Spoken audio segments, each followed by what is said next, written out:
Oi, Ale. Você não está me E aí, vendo, mas eu vou bom? aparecer daqui a pouco. Tudo certo com você? Tudo certo, tudo jóia. Então tá, Firme.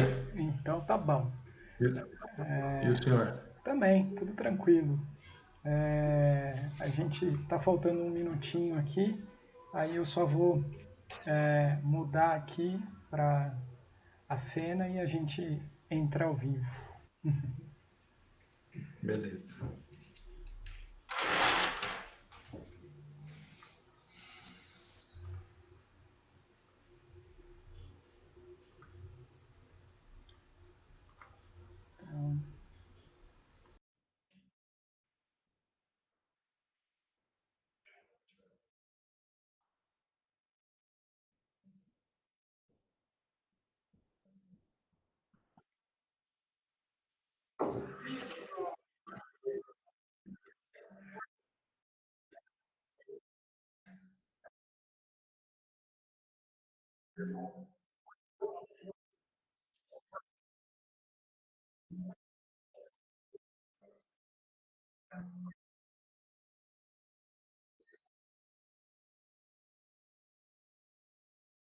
Mas eu não ia ficar, eu nem fiquei incomodado não, mas tudo bem.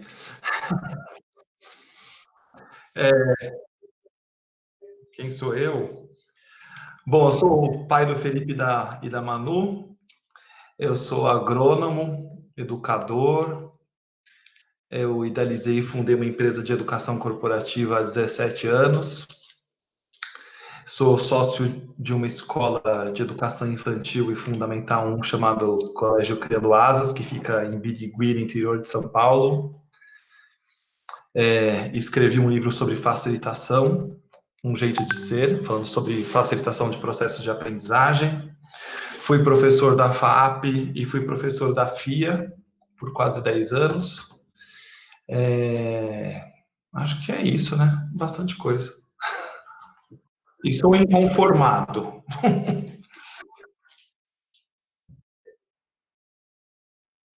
Muito bem.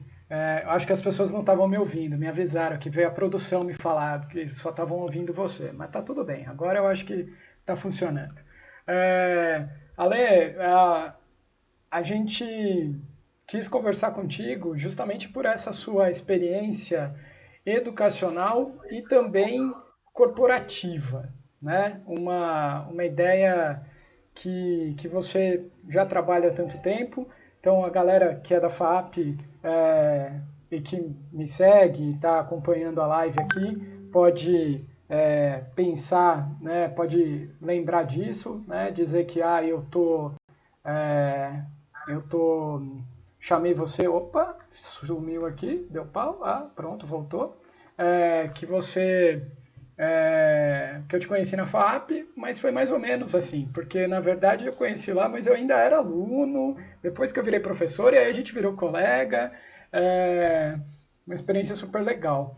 Mas aí, a ideia do nosso papo aqui hoje é falar sobre é, essa ideia da educação nesse momento de pandemia, de isolamento, de quarentena, mas a educação corporativa, né? A educação dentro das empresas e especialmente o que a gente pode fazer para mudar algumas coisas que estão rolando aí, né? E eu queria começar perguntando para você, você falou uma palavra aí na sua apresentação que é facilitação. E aí eu queria que você explicasse um pouco o que é essa ideia de facilitação, que é um pouco diferente do conceito tradicional de ser professor, né? É diferente. Normalmente o conceito que vigente é o conceito de professor ou de instrutor ou de consultor. O que a gente entende aqui na síntese é que facilitação é criar condições de ajuda ou condições facilitadoras para que o grupo e para que as pessoas que compõem esse grupo encontrem caminhos por elas mesmas. E o facilitador disponibiliza recursos, recursos didáticos, metodologias, não importa, para que essas pessoas por elas mesmas se encontrem. E cada um vai chegar onde consegue chegar e onde pode chegar dentro das suas possibilidades. Então, essa é uma crença que tem nesse processo de educação.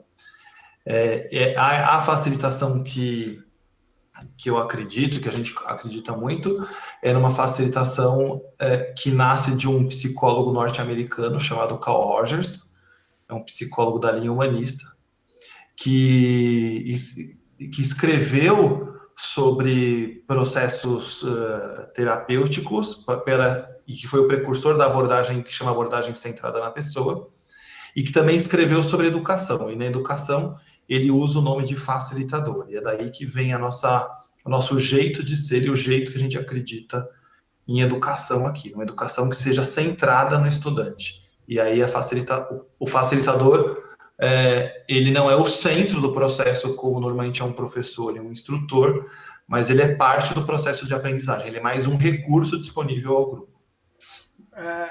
Essa ideia faz a gente mudar muito, especialmente quando a gente está falando de educação corporativa.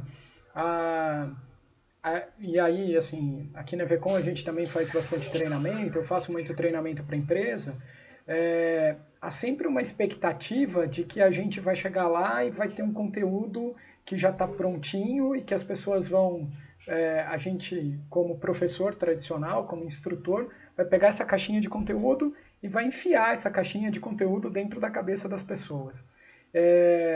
Como um facilitador, isso muda um pouco. E aí, como é que vocês lidam com essa expectativa da empresa, do cliente de vocês nesse processo? Acho que tem várias perguntas aí, né? Primeira que eu até vejo agora no instante que a gente está vivendo, essa história da pandemia toda aí, que essa ainda necessidade da busca por conteúdos. É muito louco isso, né? E eu entendo que também muitos conteúdos que são produzidos hoje, ou que foram produzidos antes, desculpa, provavelmente não vão responder os problemas de hoje. E aí, daqui a pouco você volta para o restante da sua resposta, mas eu queria falar disso também, que assim, nesse momento, além disso que você disse, de que os conteúdos provavelmente não vão servir, e daqui a pouco a gente fala mais sobre os conteúdos do futuro, eu vejo nesse momento que a gente está viciado em conteúdo, né? Nós, pessoas físicas, vamos dizer assim, mas as empresas também, né? Querendo comprar videoaulas e cursos online, um monte de coisa para os seus funcionários, mas, né? Como que a gente vai dar conta de tudo isso, né? Eu fico olhando que é muito louco, né? A gente continua repetindo um modelo fracassado de educação industrial, conteudista. O foco normalmente é no conteúdo, não é no participante, não é no estudante. Esse modelo já não dá certo talvez tenha dado certo no século XIX, mas eu não sei se... E a gente insiste com esse modelo há mais de 100 anos, né? 200 anos, sei lá quanto tempo faz isso. E o que eu vi que é interessante é que a gente passou para online a reprodução do modelo falido da educação já. Então eu peguei o mesmo jeito, pus um cara para dar aula para o outro e para jogar conteúdo no outro. E aí vem naquela fala do Paulo Freire que dizia sobre educação bancária, né? Que o outro é o lugar que eu deposito conteúdo. É uma caixa, e a educação é totalmente passiva. O outro fica sentado recebendo conteúdo, recebendo coisas.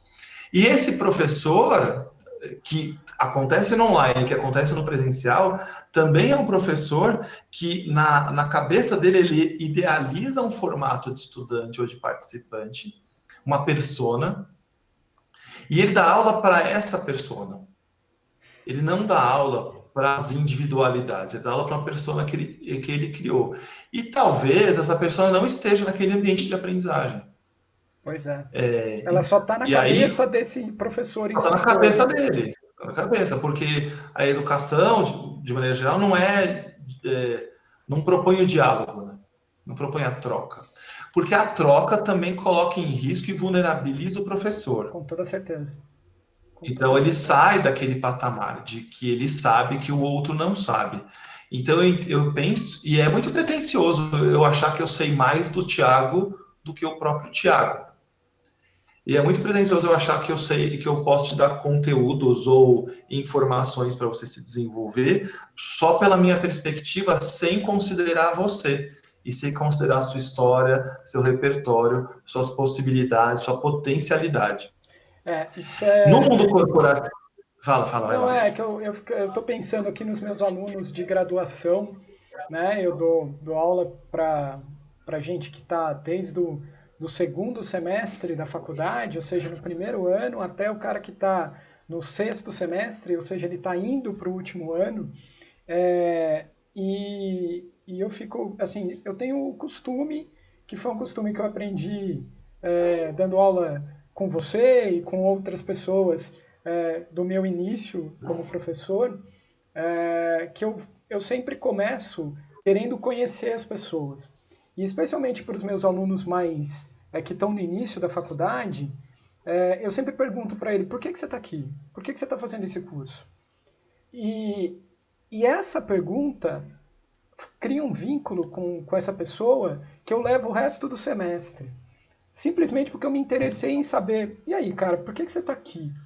Né? E eu fico espantado como ainda existem professores que estão falando português claro, estão cagando para quem está lá. Ele vai chegar, vai colocar a mesma tela que ele usa há 15 anos, e é o seguinte, ó, a primeira aula é isso, a segunda aula é aquilo, e vai, né? E sem emoção. Assim, eu me emociono todo dia que eu estou na sala de aula. O Tião Rocha, que é um educador incrível, ele fala assim: educação só se dá no plural, né? Não dá, não tem educação no singular. E aí, quando você fica imaginando que o professor está falando para ele mesmo, eu tô falando que educação é essa? Para quem que ele está conversando? Com quem que ele conversa? Quem ele idealizou? E aí no Então, corporativo, você não ia vejo. dizer, né? Então, e no corporativo, o mais maluco dessa história toda é que o modelo fracassado da educação industrial vigente no Brasil e no mundo é repetido nas universidades corporativas em larga escala, nas empresas em larga escala. E se as pessoas fizessem uma análise, acho que profunda sobre o processo, elas entenderiam que elas estão repetindo o modelo que elas mesmas detestaram. É real. Então, elas. E aí, por vezes é o RH ou outras áreas que contratam, elas contratam uma coisa que elas, como estudantes, também não gostaram de viver, de vivenciar. Mas como só conheceram esse lugar, então é menos arriscado ficar aí. O que não tem nada a ver com aprendizagem, tem a ver com ensino. Eu contrato modelos de ensino. Um modelo de ensino de vai lá, entregue conteúdo, modelo de ensino de PowerPoint.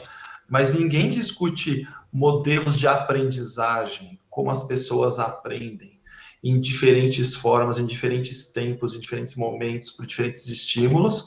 E educação, qualquer educação, mas específica corporativa aqui, ela também não acontece só no ambiente, numa sala de aula. Imaginar que a educação se dá num quadrado é surreal. Ela se dá em todos os espaços da sala de aula, é mais um ambiente. Eu sempre gosto de pensar em ambientes de aprendizagem, né? A gente vive como eu crio ambientes de aprendizagem, que vão muito além de um quadrado.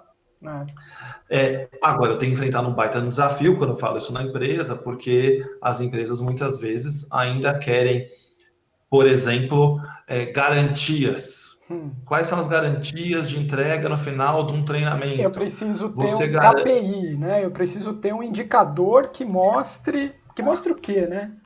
Quantidade de conteúdo, quantidade de aprendizado, né? Ou tem lugar que recorre à prova ainda, né? Que é outra insanidade. Outro dia eu fiz uma conversa, nem lembro com que empresa, e eu perguntei sobre isso. Ela falou assim: aqui 94% das pessoas entenderam os conceitos de liderança.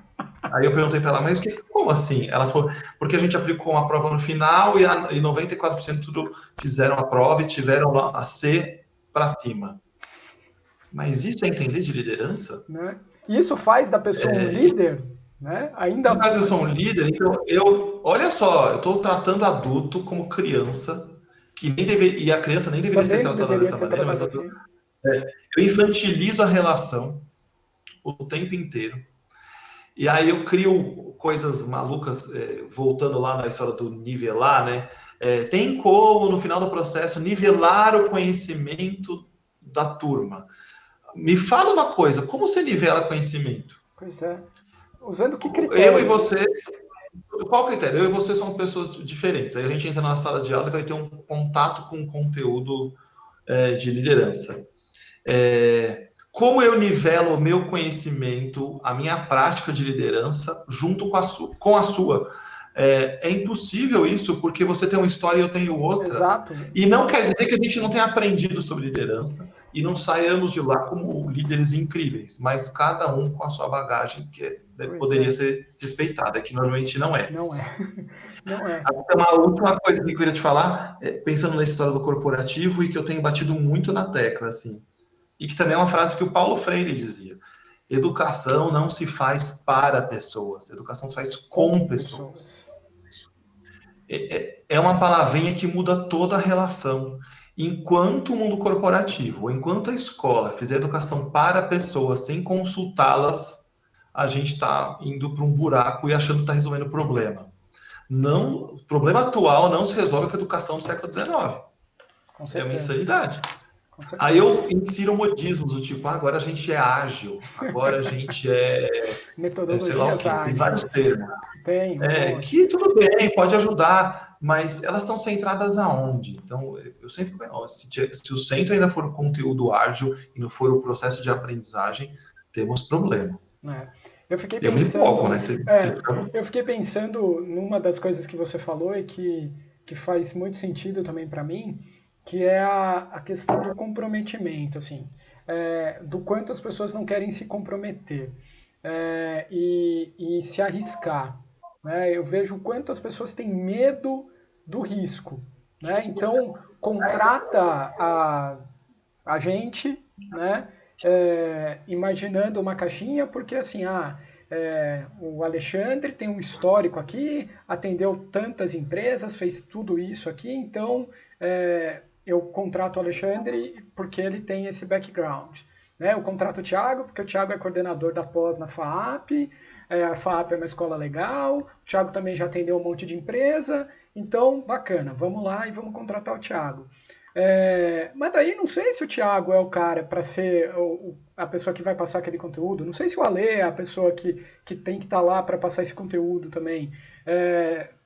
E aí fica nisso, mas baseado em critérios que são meramente para dar um check ali e mostrar para alguém, né, que também não tem critério e fica nesse círculo vicioso, né? Eu outro dia recebi uma conversa aqui, uma pessoa me mandou, muita gente me liga, me escreve, o cara falou assim, eu queria mandar meu currículo para você me conhecer. E eu falei para ele, não perde seu tempo, não manda seu currículo para mim, eu queria conversar com você. Porque é outra coisa, né? Então, como eu conheço as pessoas para ver se essas pessoas podem, em algum instante, facilitarem processos de aprendizagem. Porque é uma mudança de jeito de pensar, de agir, de sentir, é tudo. As organizações, de maneira geral, valorizam muito essa figura do expert, né? Eu tenho muito medo dos experts e dos especialistas. Porque quando um expert chega numa empresa que ele nunca foi, ou que pouco conhece, e diz que pode resolver o problema desse lugar com uma conversa de 2 horas, eu fico assustado. Com certeza. Mas as pessoas, de maneira geral, compram isso. Essas soluções mágicas. Não é à toa que livro de autoconhecimento vende ao monte, de autoconhecimento não, de autoajuda, livro, essas coisas todas, porque a gente vive num momento aí de busca de resposta rápida, e esse expert às vezes surge nesse lugar para iluminar o outro. Eu acho estranho. Então, eu entro nessas brigas assim, mas eu não. Também quem contratar o trabalho nosso vai entender o que está contratando. Não vou lá dar um monte de resposta para vocês, não. Eu vou construir junto, pensar junto. Dá mais trabalho esse processo, mas a ideia é também que um dia eu vá embora, e espero que vá embora do lugar da empresa, para que a empresa realmente tenha aprendido a aprender de outras maneiras, acessado outros recursos, que não precise mais de ninguém, nenhum expert ou qualquer facilitador ajudando lá Que dentro. ele consiga por ele mesmo, né, Esse é o retroalimentar. propósito da educação. Esse é o propósito da educação. Com certeza. E aí, vamos vir para aquilo que a gente estava falando no começo, que a gente falou sobre conteúdos que provavelmente não vão mais fazer sentido depois desse momento que a gente está vivendo. Né? Eu ontem estava vendo o Drauzio Varela falar, e ele falou isso, assim, um dos exemplos que ele citou foi a sala de aula. Ele falou, que sala de aula vai ser essa? Que a gente vai ter que manter um metro de distância um do outro. Como é que vão ser essas salas de aula? Né? Se não aparecer nada que resolva melhor, a gente ainda vai conviver com o vírus. Né? E nesse sentido, quando a gente pensa dentro da empresa, eu estou vendo assim, uma esquizofrenia acontecendo dentro das empresas. Muitas empresas, a gente aqui na EVCom tem ajudado muita gente a fazer transformação digital na marra, que não é uma transformação digital, na verdade, né? É um simples aprender a usar algumas ferramentas, porque para usar a palavra da moda, o mindset não mudou, né? Mas, assim, a gente está vendo uma loucura, assim, uma sensação difícil.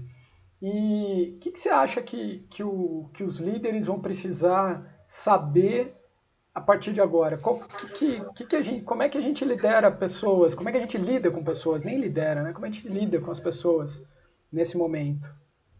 Eu acho que nesse momento, acho que algumas coisas surgem na minha cabeça aqui.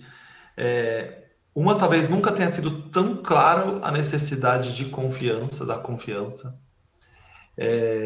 e abrir mão do controle, né? Que é um controle insano também. Então, e é paradoxo o que eu estou dizendo. Então, eu tenho que porque as organizações são organizações normalmente desenhadas com muitas estruturas de controle. Agora, tem controles que, ok, são necessários, obviamente. Mas a relação líder-liderado, nesse instante que as pessoas estão nas suas casas, se eu quiser ficar controlando essa relação, marcando ponto no papelzinho, vai enlouquecer esse cara, né? Então, para mim, nunca ficou tão clara a necessidade da confiança. E acho que essa é uma competência de liderança importante, até para se construir bons times, para construir, por que não, bons resultados. Outra competência que eu fico pensando aqui, que vem casada com confiança, obviamente, é a empatia, né? Porque eu coloco empatia na mesma caixinha da vulnerabilidade. Está todo mundo vulnerável agora. Então, quando o líder, eu acho que ele se vulnerabiliza de verdade, contando como é que está sendo punk para ele, por exemplo, estar em casa, com todas as coisas que estão rolando lá. Então, uma liderança feminina tem um monte de atribuições, a masculina tem outras tantas atribuições. Essas pessoas elas estão juntas na mesma casa trabalhando, às vezes tem dinâmica de filho, de cachorro, de gato, mil coisas rolando lá dentro.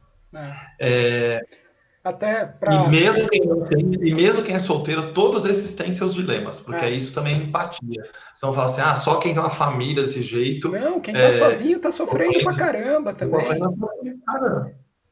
Então, acho que esse líder que. Eu estava numa conversa hoje, fazendo uma roda, e aí uma gestora disse para mim: eu me incomodava quando meu filho aparecia na reunião, assim, por trás da câmera, por trás de uma sala, assim, ela me disse. Ela foi, eu comecei a entender que se eu ficar lutando com isso, eu tô morta, né? Eu tô em casa e aí tá tudo bem. Pois é. Tá tudo bem, meu filho passar. Então, quando ela disse isso e quando essa criança passa, a relação dela com o time muda completamente, porque é como se você liberasse o espaço para que as pessoas pudessem ser elas mesmas. Com certeza.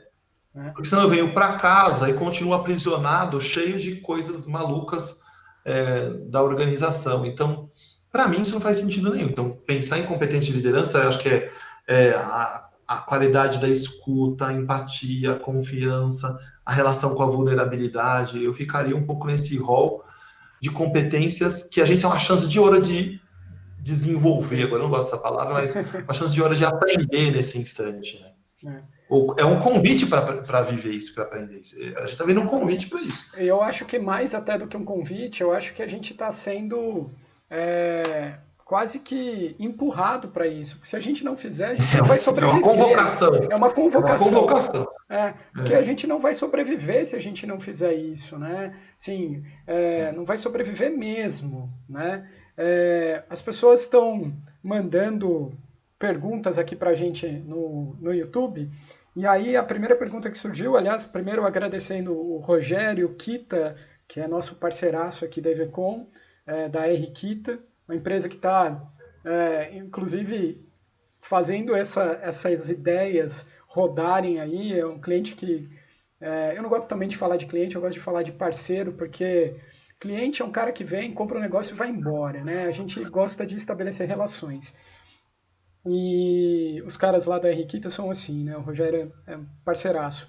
Mas veio uma pergunta aqui que nós vamos conseguir ter um cenário mais colaborativo e afetivo? Eu tenho uma opinião, mas eu vou deixar você começar. A minha esperança é essa, né? Essa é a minha esperança. Eu queria muito essa resposta, assim. Eu não sei. Eu sempre espero. Eu sou otimista e eu tenho esperança que isso aconteça, mas eu tenho muitas dúvidas. Muitas dúvidas. A minha opinião é a mesma. Eu também sou otimista, mas eu tenho muitas dúvidas. Essa semana, um amigo meu do trabalho, da FAAP, postou um negócio no Instagram que me doeu o coração, assim. Ele recebeu uma notificação no prédio dele. Ele tem 2 filhos pequenos, e aí ele recebeu uma notificação da vizinha de baixo, dizendo que os filhos dele fazem barulho. E ele diz assim: meus filhos dormem antes das 10, né? Eles nunca fazem barulho antes das 10. O problema da vizinha de baixo era que agora, como ela está em casa, ela percebeu que em cima dela mora criança. E ela não está pensando se a criança precisa ser criança e também está presa dentro de casa. Ela está olhando o lado dela só. E aí isso me faz pensar que, assim, empatia, aprendizagem, né? Se a gente vai ser mais colaborativo, eu acho que alguns sim, mas outros vão se fechar talvez ainda mais, né? Mas e também eu entendo que está tudo bem acontecer isso. Porque aí cada um vai acessar aquilo que consegue, com os recursos que tem. Não dá para exigir que todos sejam colaborativos, mas eu acho que a possibilidade de colaboração é maior nesse instante. Mas eu também tenho exemplos contrários, né? No prédio lá que eu moro, surgiu um caso do Covid, e aí vira-se uma conversa: que apartamento é esse? Onde está essa pessoa? Com a sensação de que querem expulsar aquela pessoa lá de dentro. É o que eu sentia nas trocas de WhatsApp, assim, falei, meu Deus do céu, né? Como assim? Como assim? E também, mas por outro lado, tinha gente que falava assim: precisa que eu faça a sopa e leve para você? Então você encontra esses dois mundos aí, e que sempre existiram, e que vão continuar existindo, mas talvez os contornos sejam mais fortalecidos, né? O contorno daquilo que é cooperação, colaboração nas empresas, e o que também não é isso, né? O que é competição, o que é isolamento, o que são essas bolhas aí. Eu acho que nunca ficou tão claro a gente ver as bolhas no Brasil, né? É evidente. Demais. Elas estão assustadoras, inclusive. Estão gritando. Então, quando eu vejo lá a fila dos R$600 no banco, lá que a galera foi buscar o dinheiro, e dá volta no quarteirão, eu falo, quem nem entendeu o tamanho da complexidade desse país, o abismo dessa história toda, eu não sei que mundo está vivendo, né? Que está na sua cara, assim. Mas esse é outro assunto, né? Mas isso desperta uma competência, desperta uma possibilidade de empatizar. Primeiro, porque empatia tem a ver primeiro da relação eu comigo e eu com o outro, depois com o outro.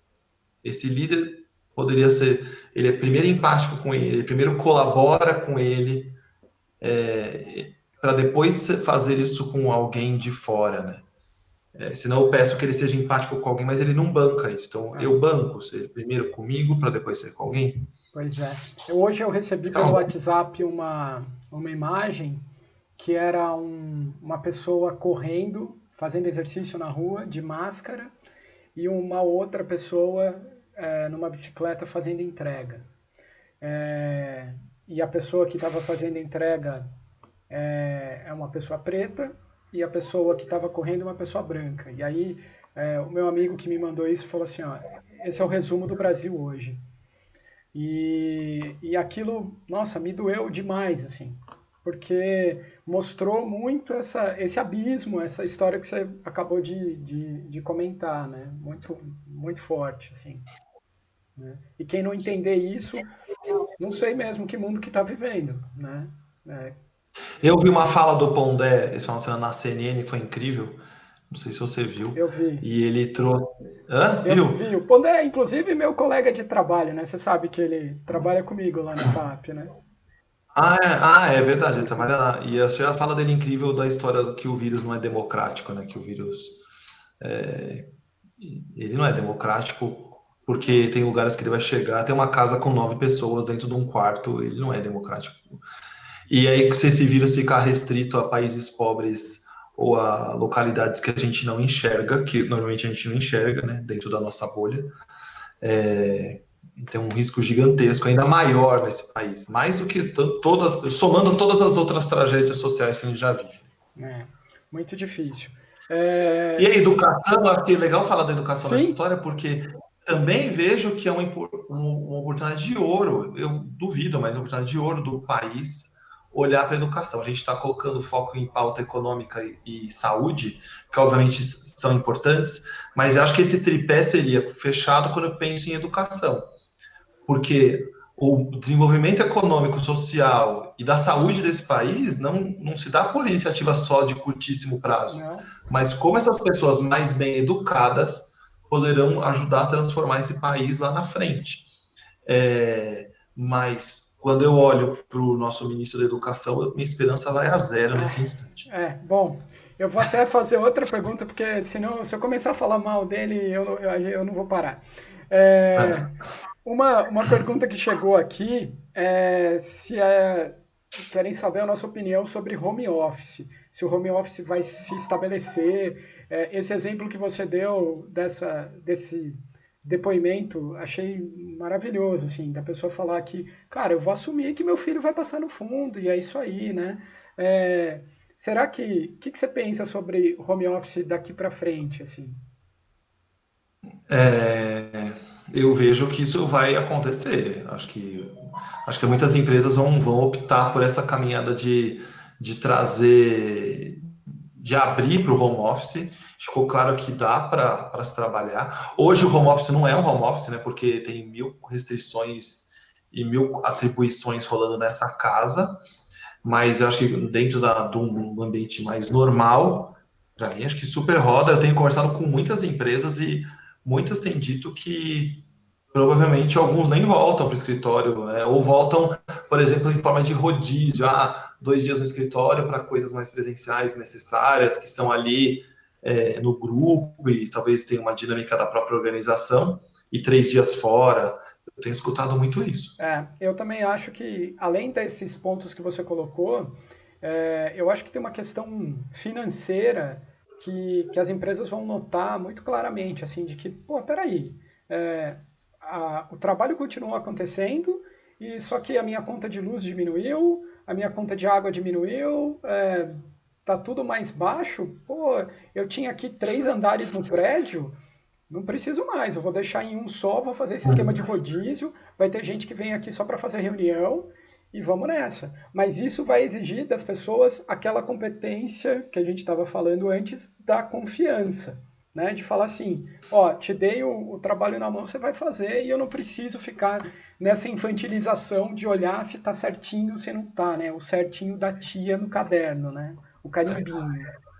Mas eu estou escutando muitas histórias de uma galera que tem trabalhado muito mais nesse instante. Porque o trabalho está dentro de casa e fala assim, já que eu estou aqui, fico até as 10, 11. Isso eu tenho escutado com muita constância. Também um pouco do medo de, será que se eu não estiver em frente do computador às 8 da manhã, como fica isso? Se meu chefe mandar um e-mail, eu não ler, porque é o horário que eu entraria no escritório. Por isso que eu acho que a confiança é o elemento chave nesse processo. E também tenho escutado que, de uma galera grande até, que as entregas têm sido maiores e melhores porque tem menos distrações, do tipo, tô nas baias lá das empresas, que fica a gente passando, parando, interferindo, conversando, levanta. Então não tem isso. Então, quando a pessoa senta, foca, trabalha, então essas são coisas que eu tenho ouvido e que acho que essas coisas ficam por como herança e fala, pô, eu funcionava melhor em casa, deixa eu ficar lá. Deixa ficar lá, né?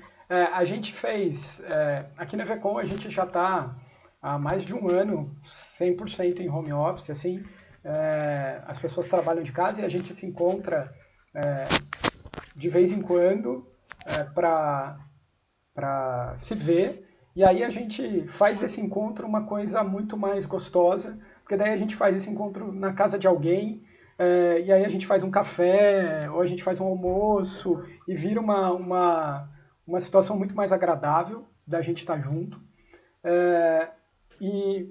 Mas eu vejo isso também, eu e a Alexandra, não você e o Alexandre, mas a Alexandra aqui, a gente fez uma conversa sobre home office, tá aqui no canal da EVCom, quem quiser pode ver depois, e a gente fala muito disso, assim, né, de entender o tempo das pessoas também, né, então, isso que você falou de que está trabalhando mais, para mim, estava até aqui nas perguntas aqui para fazer para você, mas tem um outro ponto que é esse de deixar as pessoas mais livres, do tipo, cara, de repente você funciona melhor à noite, né? Por que você não pode trabalhar à noite, me entregar e amanhã, às 8 da manhã, quando eu chegar, tá lá seu e-mail com todo o seu trabalho feito, né? Por que não poderia ser assim? É esse um pouco também o meu questionamento, sabe? Eu acho que em algumas organizações mais tradicionais, sei lá, talvez isso demore um pouco para essa flexibilização de vara à noite e entrega amanhã, mas eu acho que alguns negócios não vejo problema algum, né? E seria uma baita de uma possibilidade de escolha também Com para as certeza. pessoas que trabalham lá. Sem dúvida. Mas e aí, estamos trabalhando mais na quarentena? Você está ouvindo isso das pessoas? Tem... Eu estou ouvindo que as pessoas estão trabalhando mais, que no começo ficaram perdidas, acho que todo mundo ficou, ou grande parte ficou, né? Eu também tenho percebido que eu também tenho trabalhado mais, mesmo ganhando menos, porque acho que faz parte da reorganização do próprio negócio. Sim. Mas eu tenho escutado que a galera tem trabalhado mais, e talvez trabalhado mais porque, primeiro, talvez tenha uma culpa. Ah, eu acho Eu estou isso em casa, muito real, muito real. é uma culpa gigante. Eu estou em casa, agora eu tenho que entregar muito mais, e tenho que ficar até tarde da noite, reunião até 10 horas, e as pessoas não vão pondo limite, porque aí fica a história de se eu falo não, o que vão achar de mim? Já estou em casa mesmo. O computador está em casa, a rede está em casa com as pessoas, então você vai ficando, né? O que eu estou escutando é isso, que a galera vai ficando, se deixar, fica. Pois é, eu vou até fazer assim, contar uma experiência minha. A primeira semana eu estou dando aula todos os dias, normalmente. Eu entro aqui pelo computador, isso que a gente está fazendo. Eu faço via o sistema lá da faculdade. E eu tenho dado aula, assim, é o meu mesmo esquema, né? A diferença é que eu não estou lá com os alunos, né? Não tenho contato pessoal, mas está rolando. E eu, na primeira semana, eu senti muito essa culpa, porque online é diferente da sala de aula. O tempo da atividade, as perguntas, a interação muda, né? E aí eu ficava sofrendo do tipo, putz, eu preciso dar mais aula, eu preciso ficar o tempo inteiro, né? Até a hora que eu percebi que não, cara, assim, o conteúdo foi dado, a gente discutiu, e aí começou a fluir melhor, assim. E aí, de repente, eu já tive dia que eu olhei, assim, a aula termina às 10h30 da noite, eu olhei, era 15 para as 11. Mas estava todo mundo numa conversa tão gostosa que passou, né? Então, e estava tudo bem, né? E talvez na sala de aula a gente não tivesse isso. E uma outra coisa que eu notei nessa situação foram pessoas que em sala de aula não costumavam interagir, não costumavam falar, mas se sentiram mais seguras porque estão no seu ambiente para interagir, para falar, para fazer pergunta, para contar coisas da vida dela. E então, a gente tentando amarrar um pouco tudo, né? Voltando ao que a gente estava falando de educação lá no começo, acho que tem isso também, né? Essa reorganização está em todos os sentidos, aí, todos os aspectos. E é mais um espaço de aprendizagem que a pessoa, talvez tenha gente que se reconheça mais nesse espaço, né? É, Se adapte melhor a ele. O que eu vejo desse ambiente online de aprendizagem é que ele, de novo, o que eu falei no começo, de não correr o risco da gente virar um modelo industrial de produção em série de videoaula, me assusta. Eu penso nesses ambientes de aprendizagem que as pessoas dialoguem e troquem, e que dê chance para as pessoas se manifestarem, falarem, e quem não quiser falar também, tá tudo tudo bem, bem. tá tudo bem.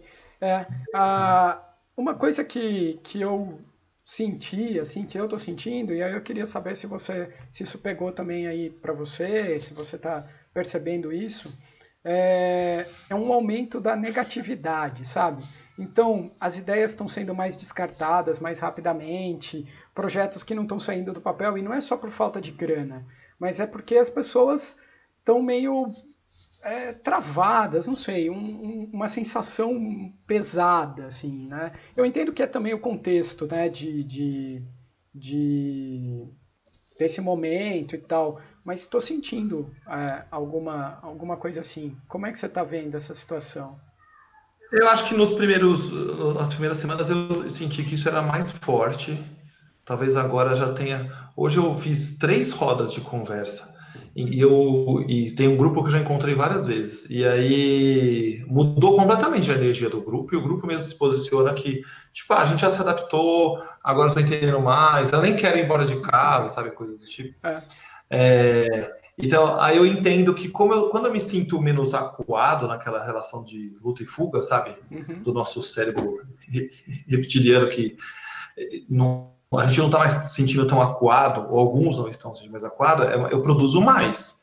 sim, Então, em alguns ambientes eu já consigo reconhecer uma maior produção, um maior espaço criativo, porque eu não estou mais sentindo acuado. Acho que o grande medo de grupos que eu converso que são diferentes, de algumas pessoas que eu converso, é o medo da demissão. é, E aí, quando eu tenho medo de perder o emprego, ele faz com que eu me agarre de qualquer maneira para ficar nesse trabalho e não sair de lá e não perder minha fonte de renda. E aí, como não tem como nem eu pedir. Ou primeiro falta um papo aí, papo legal entre a liderança e essa pessoa para deixar mais claro, até para dividir coisas que a própria liderança às vezes não sabe dos riscos e das sim, coisas, que pode trazer, imagino eu, mais segurança para o liderado, não garantias, mas mais segurança, porque às vezes o cara não sabe. E aí sim ele talvez consiga ser mais criativo, menos sofrendo menos, né? Agora, por outro lado, o que eu tenho visto são crises também. Hoje mesmo eu conversei com uma menina com crise de ansiedade, assim, demais, demais, gigante. Então, a ansiedade é a doença do século, já era, né? sim. E acho que juntando a ansiedade com medo, com depressão, essas coisas todas, talvez isso mate mais do que o próprio corona. Eu ontem ouvi de uma aluna que eu falei, olha, tudo indica, né, que a gente vai terminar o semestre assim, né, nós não vamos voltar para a escola esse semestre e, né, não tem condição, né? E eu falei, acho até que vocês vão se falarem, ó, amanhã pode voltar. Eu não quero voltar, vocês não vão querer voltar, a gente vai ficar com medo de sair na rua, né? E aí uma menina, uma das minhas alunas falou assim, eu tô com medo das férias, porque hoje eu tenho um horário, eu tenho atividades, então eu sei que eu tenho que assistir aula nesse horário, eu tenho trabalho para entregar, eu tenho coisas para fazer. Uma menina super jovem, que não está estagiando, não está trabalhando, só tem a escola na vida dela. E aí ela falou, eu não sei como eu vou lidar com as férias. E aquilo também mexeu muito comigo, assim, de eu ficar pensando, eu acho que eu vou inventar uma vez por semana eu venho fazer uma roda de conversa com meus alunos, para dar um alívio com eles, né? Isso é uma coisa que eu sinto também, que é um problema. Como a galera fica muito conectada a redes sociais, tá tudo bem. Tem um volume nas coisas na rede social, um volume de questões do tipo de produtividade. Assim. Então aparece um cara que ele faz yoga, ele faz todo dia ele faz uma cuida tipo MasterChef, aí ele cuida do filho, aí ele faz academia na própria sala, aí ele arruma a casa, limpa o chão e trabalha, entrega resultados, bate a meta, essa coisa do tipo. Sei. Aí eu falei, e aí quem olha para essa história também aumenta o nível de ansiedade, de culpa, porque fala assim, como alguém está dando conta disso tudo, eu sou, meu Deus do céu, eu tô, o máximo que eu consigo fazer a planilha de Excel aqui e responder meia dúzia de e-mail e já está sofrendo. Então, quando a gente entra nessa comparação com o outro, vira uma ansiedade maluca, porque eu fico lá me balizando por outras pessoas, nem sei se são reais essas histórias. Eu falo sempre isso, quando eu falo de redes sociais, e é um assunto que eu falo muito, né? Eu sempre falo que a gente tem que ter a consciência de que a vida que está lá é uma vida editada. Assim, por mais que a pessoa mostre da vida dela, nossa, como a pessoa se mostra, o quanto da intimidade dela ela mostra, mas consciente ou inconscientemente, ela está fazendo escolhas do que ela está mostrando. Então, a comparação é completamente absurda. Não faz o menor sentido a gente se comparar com o outro, né? Nunca faz. Então, eu acho que a régua é sua. Você que coloca a régua que você quer para você. Né? Então, quando eu consigo caminhar 2 vezes por semana, tá bom. Mas o João caminha 18 vezes por dia. O que o João consegue e eu consigo 2. É isso aí. E isso também tranquiliza. Né? Chegou uma pergunta aqui pra gente. Eu não entendi direito se a pessoa quer saber se a gente já deu algum curso ou se a gente já fez. Acho que se a gente já fez, que a pergunta está assim, você já fez algum curso online agora com o Covid? Sim. Acho que tem, sim. Do meu lado eu estou fazendo no sentido de dar aulas, mas eu ainda não fiz como aluno nenhum.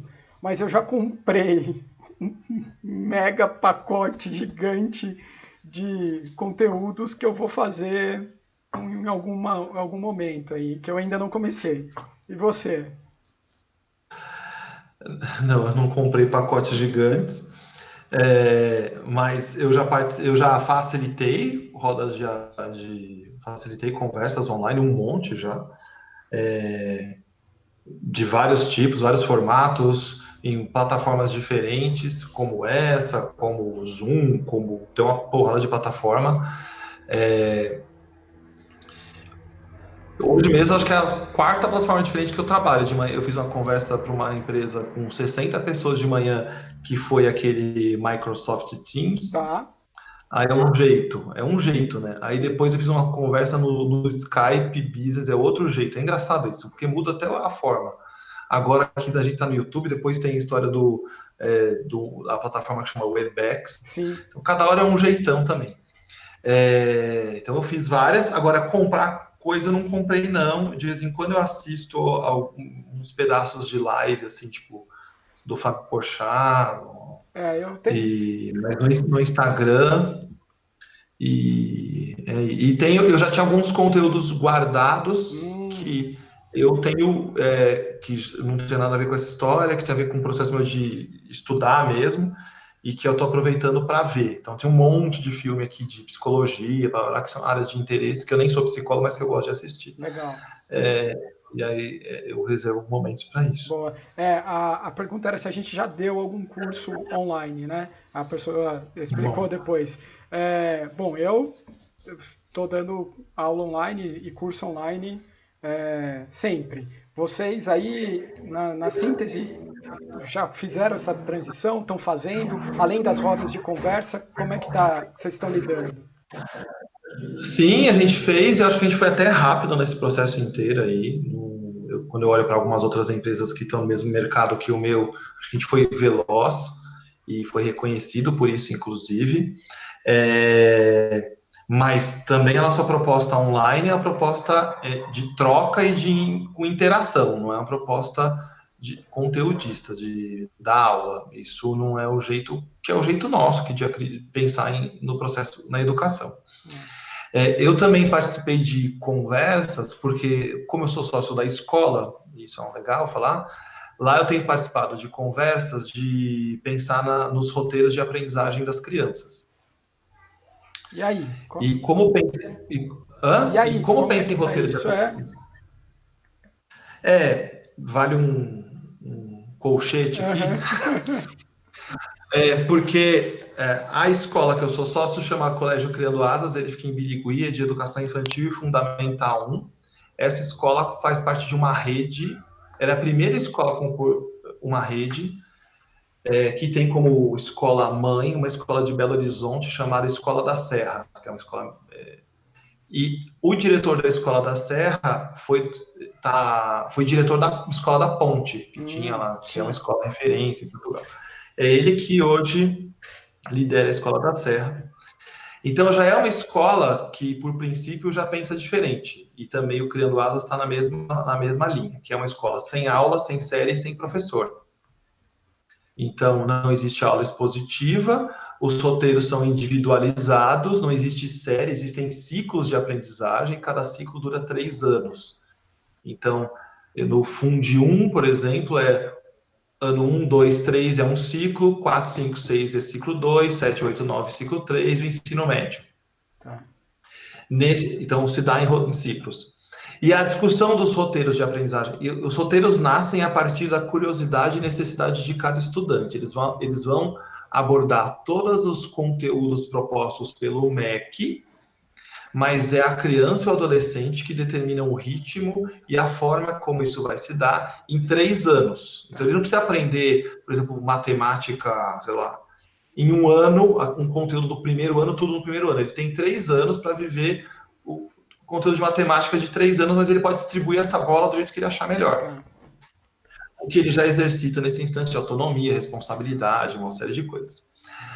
Quando a gente foi pensar nesses roteiros, na verdade, eu participei como ouvinte, por curiosidade, porque eu não estou na escola no dia a dia.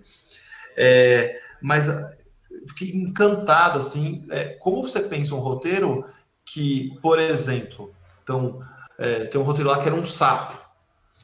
Era um desenho de um sapo para a educação infantil, para o ensino Fundi 1, para o primeiro ciclo.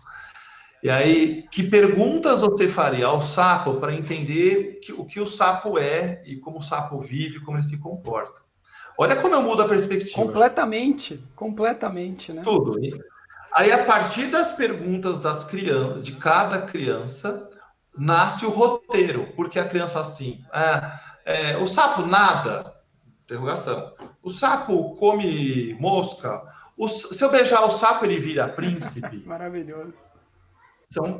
São possíveis perguntas. Aí, com todas essas perguntas, o tutor, que lá é tutor ou facilitador, é o professor, ele conversa com a criança e pensa com ela. Então, aqui você tem um projeto de estudo. Sim. Então, você vai estudar biologia por essa perspectiva, você vai para cá, para cá, para cá. E aí está na mão dessa criança. Eu achei tão encantador participar disso, Thiago. Achei muito legal, porque, primeiro, que o eixo está na pergunta e na curiosidade. Sim. E nasce a partir daí, que é o jeito que eu acredito que é o aprender, né? E vai sair desse lugar, e já sai dessa escola, uma criança diferente, um adolescente. Nossa. Essa escola em BH vai até o ensino médio. Eu estava tendo essa discussão aqui em casa, porque a nossa filhada tem 13 anos e aí agora está na escola, a gente é muito próximo, né? Eu não tenho filho, então os meus afilhados são a coisa mais perto de filho que eu tenho, e a minha afilhada tem essa idade, 13, e eu estou bem incomodado com o jeito que a escola dela está lidando com essa situação toda, né? Pararam no meio, aí tem, no começo, a mãe ia até a escola pegar atividade, ficar uma semana, a criança ficava uma semana, o adolescente ficava uma semana fazendo, aí devolvia, pegava outras, e aí umas aulinhas online, assim, prontas, uns vídeos prontos, na verdade, né? Não é aula online. E aí, enfim, não estou concordando. E aí a gente estava conversando aqui sobre mudar, né, de escola tal. E aí aí a Alexandra falou assim, olha, acho que falou com a nossa amiga mãe dela, né, mãe da Mariana. Acho que dá para a gente aguentar até o ensino médio. E aí no ensino médio procurar outra coisa. E ela está no 7º ano. E aí eu fiquei pensando nisso, assim, eu tenho muito medo no ensino médio, porque o nosso esquema todo é aquele esquema vestibular, né? E aí eu acho linda essa escola, mas eu fico com medo de como é que o adolescente vai ficar em relação ao que o mundo vai exigir dele, né? Essa é uma das grandes maluquices da educação, acho. A gente foca 14 anos da educação infantil até o ensino médio num único objetivo, Enem vestibular. Como você pode direcionar a educação para um único objetivo? E onde está o projeto de vida? Onde estão as possibilidades Exato. dessa criança? Onde está? Tem milhares de coisas. E aí, olha a carga que fica, tá? E o peso para que naquele. E eu vivi isso, você deve ter visto também, pelo menos, meu Deus, agora se eu errar a profissão, e se eu não passar no vestibular, e blá, blá, blá, agora ainda tem o Enem, na minha época não tinha Enem. Exato, na minha também não. E assim, então, no caso da Escola da Serra e também do Criando Asas, que ainda está longe de ter ensino médio lá, a ideia da educação é voltada para outras coisas. Ah, mas a criança lá, se ela quiser passar no vestibular, na Federal de Minas, passa. Passa porque eles aprenderam a aprender. Então, o Sérgio Godinho lá, que é um dos gestores, que é um cara que eu admiro muito, ele fala assim: Alexandre, na véspera do Enem e no dia depois do Enem, a energia da escola é a mesma, ninguém está arrancando os cabelos desesperado. E se cai uma questão de física, enquanto o colega do lado, que vem de uma escola tradicional, está lá tentando lembrar a fórmula da física para resolver o problema, o menino da Escola da Serra sabe como desenhar a fórmula e como chegar nesse caminho, porque ele aprendeu o processo, como aquilo tudo foi construído, é o processo. E essa, para mim, é a palavra-chave que você trouxe aqui. Educação é processo. A gente olha muito para a educação como final, como resultado final. Eu nem sei, não existe resultado final, porque eu e você a gente está continuando aprendendo. Com certeza. Não tem final. Então não tem esse final. Então, se eu entendo a educação como processo, que vai do criança até no corporativo, até sei lá onde, até a morte, como é esse processo de aprendizagem? Sei lá, qual o foco desse processo de aprendizagem? Se for o Enem, o vestibular, no caso da escola, tá errado. E se no caso das empresas ficar olhando assim o nivelamento de liderança ou a nota que tiraram na prova para saber quanto eles acertaram sobre o que o Rancharan disse em pipeline, também tá errado, até porque prova não prova nada e nunca provou e vai provar agora. É horrível. Eu tô aqui tomando bronca porque eu errei. Eu falei que a Mariana estava no 7º ano, ela está no 8º. Então, estou corrigindo aqui ao vivo, porque já me mandaram aqui a bronca. E me deram bronca também, porque eu fiquei falando que eu achava que não aconteceria. Assim, sinceramente, eu tenho muito medo ainda, né, dessa... Mas aí, ouvindo o seu relato, eu fico mais tranquilo. Porque... Não aconteceria o quê? Agora nem eu sei. Se não acontecer o vestibular, daí vai para uma escola muito solta e aí chega lá, tem que fazer vestibular e não passa, tal.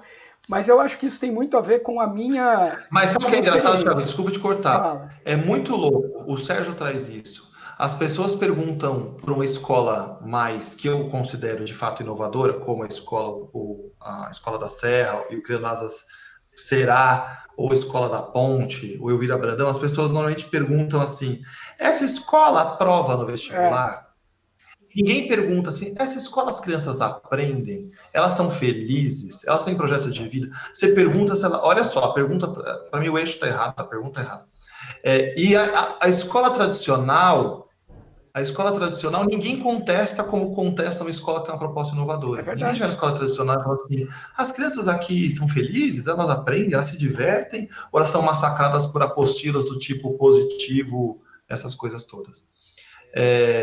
Então, eu fico puto assim, por que você está perguntando para mim sobre vestibular e Enem? Por que você não pergunta se elas estão aprendendo, se elas se relacionam, se elas desenvolveram autonomia, responsabilidade, solidariedade, cooperação, colaboração, espírito democrático, gosto pela literatura, milhares de outras competências socioemocionais que não tem nada, que são as competências mais necessárias nesse instante. Pois é. São socioemocionais. Nesse instante você não precisa saber tabela periódica. É verdade. É muito real isso. A gente está vendo, a não ser que eu seja cientista, e que aí está tudo bem, mas eu e você, é mais importante que a gente saiba se relacionar, ser empático e viver bem em sociedade, do que se eu sei A fórmula de hoje ali na Bhaskara, cama né? do São Cruzeiro. Mas eu vejo que isso assim em mim é muito forte porque eu vim dessa formação assim, né?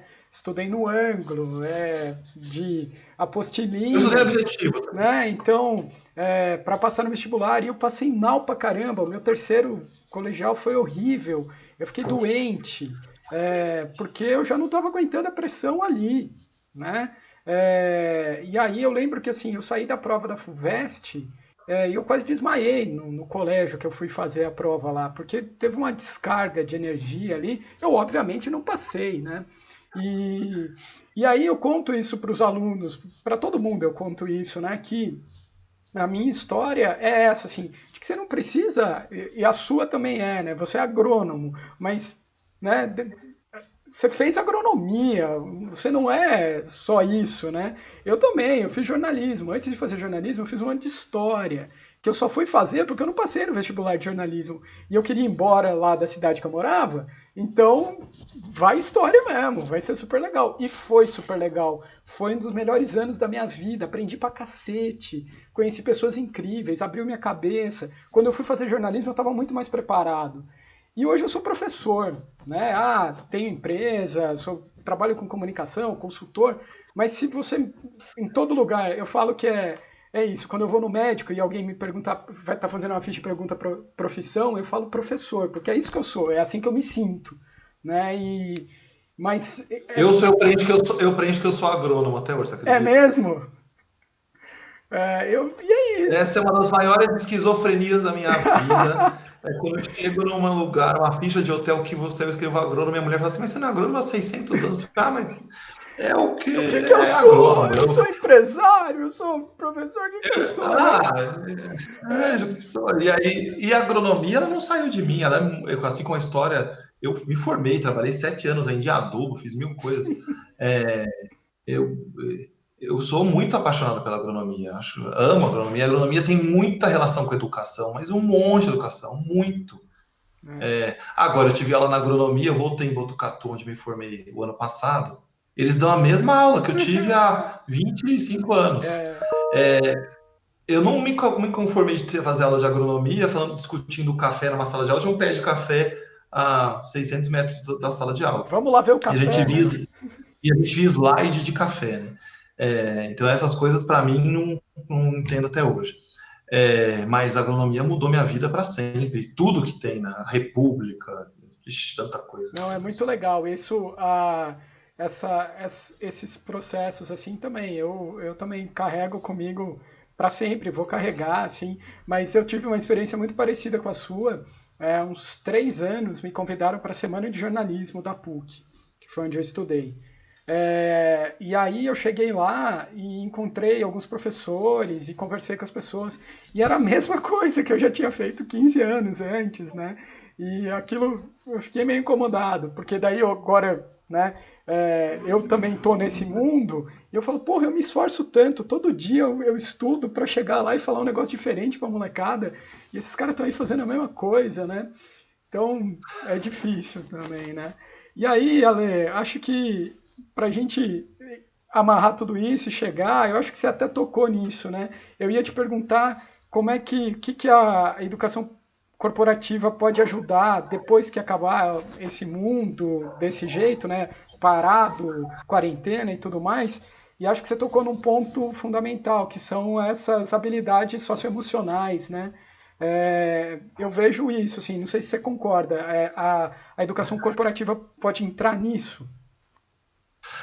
Primeiro que eu acho que eu sempre falo, a educação corporativa tem um papel social importantíssimo. como a gente tem um buraco na educação formal, principalmente em português e matemática, que é o que mede aí, está claro em todos os índices, é só olhar. Então, a maioria esmagadora desse país não sabe ler e escrever ou não entende um texto mínimo. É papel social das empresas continuarem investindo em desenvolvimento, em processos de aprendizagem para essa galera toda. Desde português e matemática até competências socioemocionais. Olha, já dei aula de português para empresona, hein? Empresona, dessas grandonas aí. Às vezes tem empresa lá querendo dar aula de inglês para a galera, fala, mas não é melhor começar por português, não?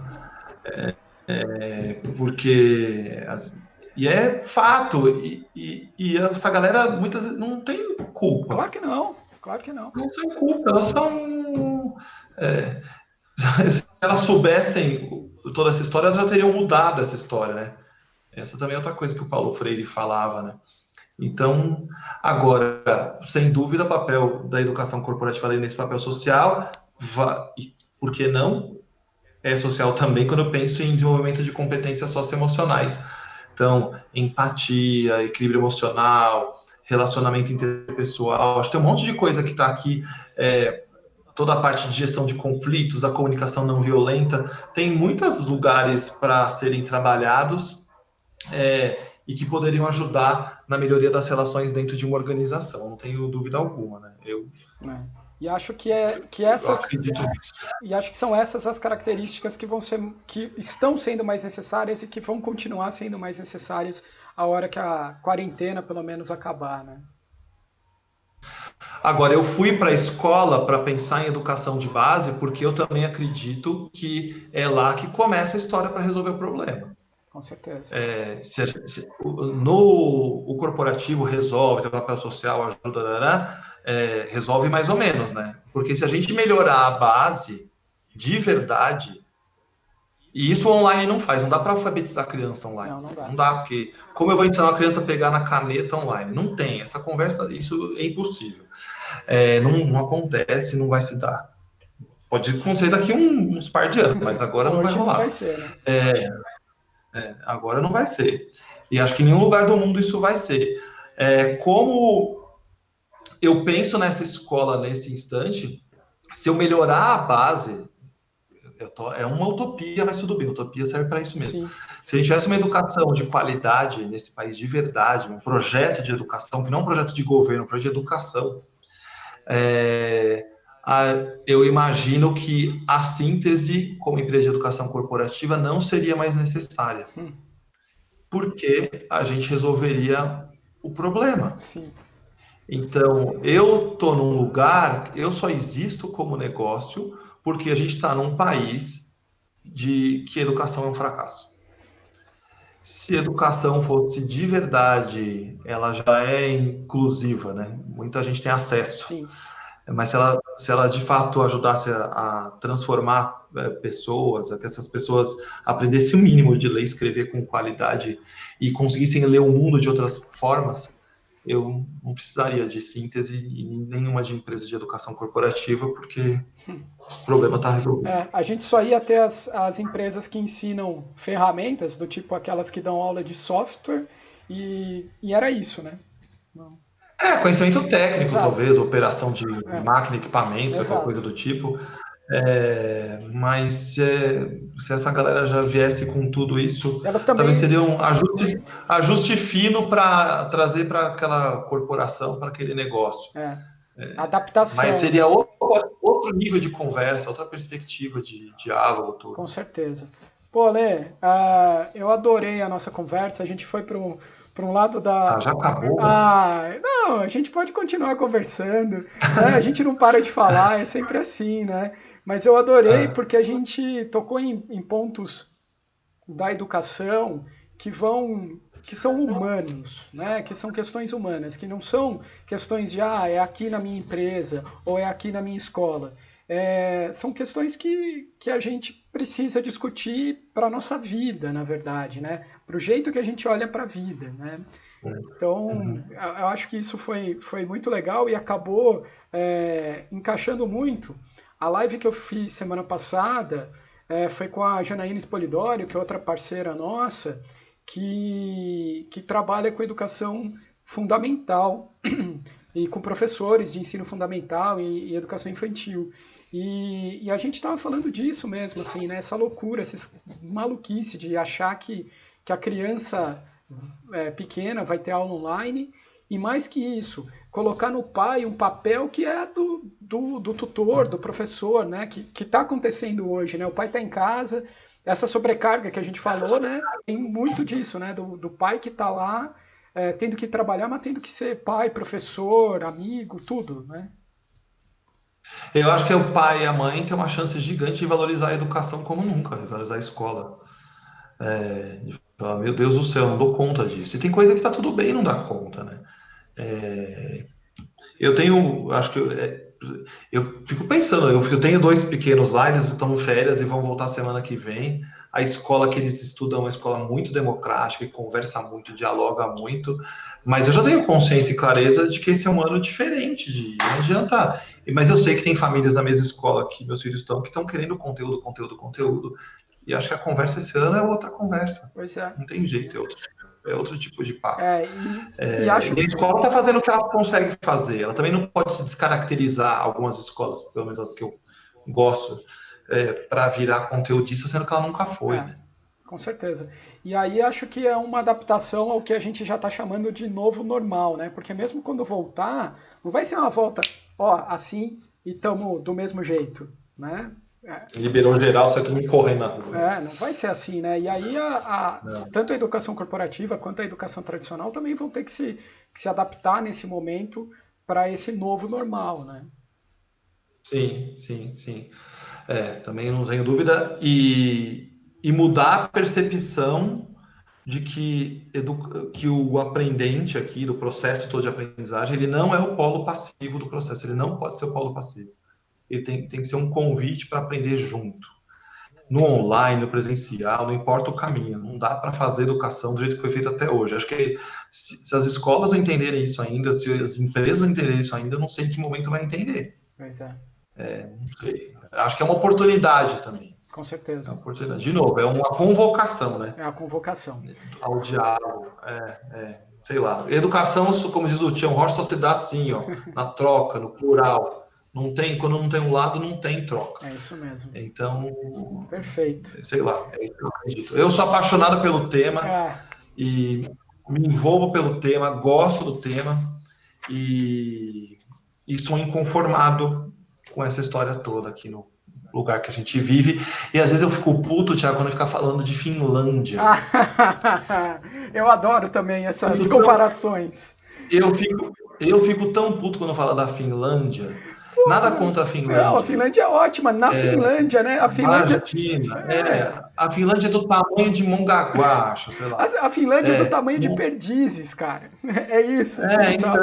Então não dá para falar. E aí, quando falam do regime educacional finlandês, eu falo assim, o Paulo Freire já falava isso há 30 anos, o que eles estão fazendo lá. O Zé Pacheco fez isso na Escola da Ponte, em Portugal. O Brasil tem tanto autor em educação, tanta coisa boa escrita, publicada. Esse país é referência mundial no que, em teoria de educação, está tudo aqui. Está tudo escrito. Aí quando fala assim, a nossa escola é inspirada na Finlândia, eu falei, puta que pariu, brother. Que merda é essa, né, cara? Por que não olha para casa, né? E não valoriza o que a gente tem aqui, que é muito bom. E os finlandeses citam Paulo Freire lá. Não é?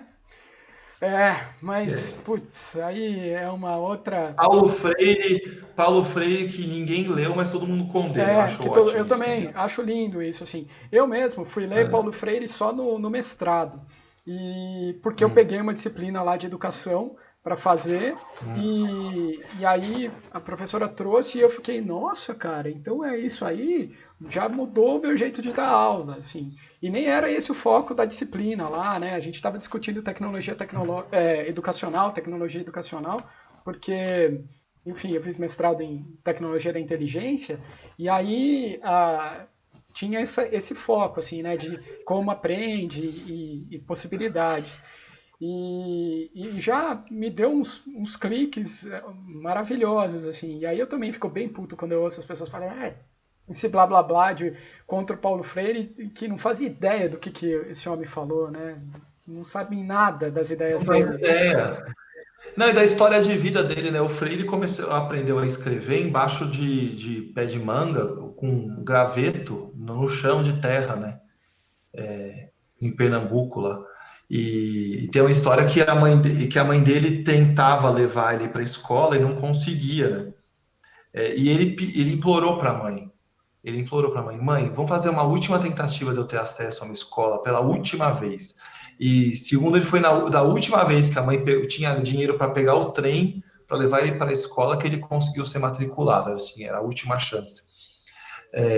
Então tem a persistência da mãe, alguém que viveu a dor desse descompasso social que a gente vive na pele e transformou a educação de um jeito tão simples. O Freire não fala de método, né? Também é uma maluquice isso. O método Freire. Não existe método Freire. O Freire fala de jeito também. Como eu respeito o outro, como eu construo a partir da realidade do outro. Não tem qual complexidade. Assim, não é complexo. É difícil para burro de se praticar essa história, porque a gente fica preso nas nossas verdades, nossas pretensões, a nossa intencionalidade disfarçada de boa e que manipulação, às vezes, do processo de aprendizagem. Com certeza. Ale, deixa aí, como é que as pessoas te encontram? Como é que as pessoas falam com você? Onde você vive? Onde eu habito? Bom, o meu Instagram é ale_moreno73, o que já entrega o ano que eu nasci. O da síntese é síntese_educação. Síntese com Y, né? E o síntese com Y, _educação, educacão, né? Uhum. E o site da síntese é síntese.com.br, o meu e-mail é alexandre@síntese.com.br, com Y também o síntese. E o meu WhatsApp é 984472829, para quem quiser me escrever. Olha só, você é um cara liberto de tudo. Eu acho lindo isso. De não ter problema, porque você não tem problema nenhum em falar, meu WhatsApp é esse, meu e-mail é esse, falem comigo, né? Fala aí, né? Fala, vamos conversar. É isso, vamos conversar. Você sabe que eu no meu e-mail tem o meu telefone, né? E eu respondo aluno e tem meu telefone. E aí alguns professores já vieram falar para mim: nossa, Thiago, mas você tem coragem de colocar seu telefone quando você responde aluno? Eu falo, mas por que eu não teria, né? Como se fosse um absurdo um aluno me mandar uma mensagem, conversar comigo, enfim, né? Fazer essa troca humana, né? Então. Tem um cachorro motivado aqui perto da síntese que é um absurdo. Ele só late de manhã e no final do dia. Daí acontece alguma coisa. Ou é o sol que nasce e depois que se põe, ele tem alguma cisma comigo. É muito engraçado isso. Mas essa é a vida agora. Isso é parte do novo normal. É a gente entender que o cachorro late. Não, ele sempre latiu porque eu tô lá da síntese, né? E umas 3 horas da tarde tem um passarinho motivado que fica aqui no muro. Toda vez ele vem aqui cantar. É engraçado Agora eu consigo ouvir os barulhos, né? Porque a cidade está mais silenciosa. Muito bom. Ale, muito obrigado, cara. Adorei o nosso papo. Eu que agradeço a você, Thiago. Muito, muito obrigado mesmo. Super legal. Mesmo. Adorei. E aí, quero fazer mais. Tem gente aqui falando com a gente. Mas esse amigo, é o Fred Barão, falando que foi uma delícia de papo, que está muito grato pela nossa conversa. O Fred eu amo de paixão, tem sido... isso é legal, o Fred me fez lembrar aqui, a gente está fazendo 2 trabalhos que talvez valha a pena contar aqui. Um são rodas de conversas em empresas, voluntariamente, para apoiar nesse instante da pandemia, conversas empáticas. E outro que o Fred participa, a gente tem depois acho que pode até ficar o link aí em algum lugar. Eu coloco na descrição do vídeo aqui. Do Núcleo Síntese, que são encontros individuais de apoio e escuta com psicólogos que trabalham pela abordagem centrada na pessoa. E o Fred é um desses psicólogos que tem ajudado muito a gente. Sou muito grato ao Fred, Helena, tem uma turminha aí querida e do bem que tem ajudado muito, muito, muito. Eu sei que essa semana já rolaram quase 20 atendimentos. A gente lançou segunda-feira. E sei que semana que vem já tem uma agenda grande de atendimentos. Então, isso acho que é o jeito que a gente encontrou de ajudar nesse instante. Perfeito. Rodas e atendimento individual. E a gente também vai fazer, daqui a 2 semanas vai estar no site do Núcleo Síntese, o atendimento profissional para aqueles que foram demitidos e que estão perdidos, precisando repensar como eu me estruturo minha carreira, como eu monto um currículo. A gente vai fazer isso também. Então deve subir no site em breve. Muito bom. Eu vou deixar aqui na descrição, então, quem está assistindo a gente vai ter todas as informações aqui no vídeo.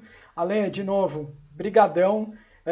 Vamos fazer mais conversas, cara, porque a gente tem muita coisa para falar e as pessoas têm muito também para perguntar e interagir com a gente. É assim que nós vamos conseguir avançar. Só uma coisa, outro recado, dia 13 de maio eu vou fazer uma conversa com o Sérgio Godinho da Escola da Serra.